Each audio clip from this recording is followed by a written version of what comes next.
मेरी बेटी अकेली रह गई है, सहर और हयात के हाथों में। इतनी अहम बातों के बीच तुम्हें मेरी ही याद है?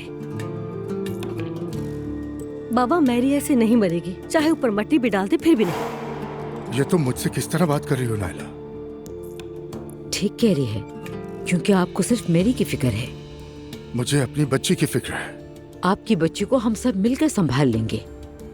जरा अपने बच्चों की भी फिक्र कर लें। मुझे शायद इस वक्त दुआ के पास होना चाहिए।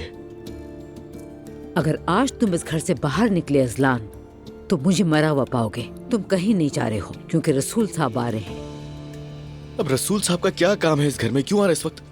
उसकी बेटी मौत के मुंह से लौटी है, वो जरूर आएगा। अब उनकी मेहमान नवाजी करो बैठ के। हाँ, वो लोग आ गए। रसूल साहब के सामने ज्यादा करने की जरूरत नहीं है, समझ गए? ठीक है बाबा, ठीक है, लेकिन उनके बेगैरत बेटे ने अगर पहले वाली हरकत की ना, तो पहले से बता रहा हूँ आप लोगों को बिल्कुल भी लिहाज नहीं करूंगा मैं।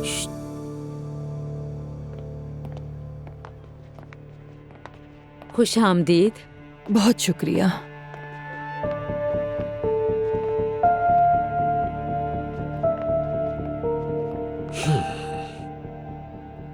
इस वक्त आपको तंग तो नहीं करना चाहते थे, मगर दिल बेचैन था, इसीलिए आपसे मिलने आ गए। जी अच्छा किया सुद्दा साहब, ऐसी कोई बात नहीं। चलें बैठे। मेरी बेटी कैसी है? ठीक है, शिकायत वापस ले ली उसने, आराम कर रही है। कहीं आप लोगों ने मेरी बहन पर दबाव तो नहीं डाला? या मेरे अल्लाह, मैंने बस अजलान, बस खुदा के लिए कोई तलखी ना हो। बैठे आप लोग, पहले बात कर लेते हैं, फिर उसके बाद रूज के पास चले जाइएगा। आप तशरीफ रखिए।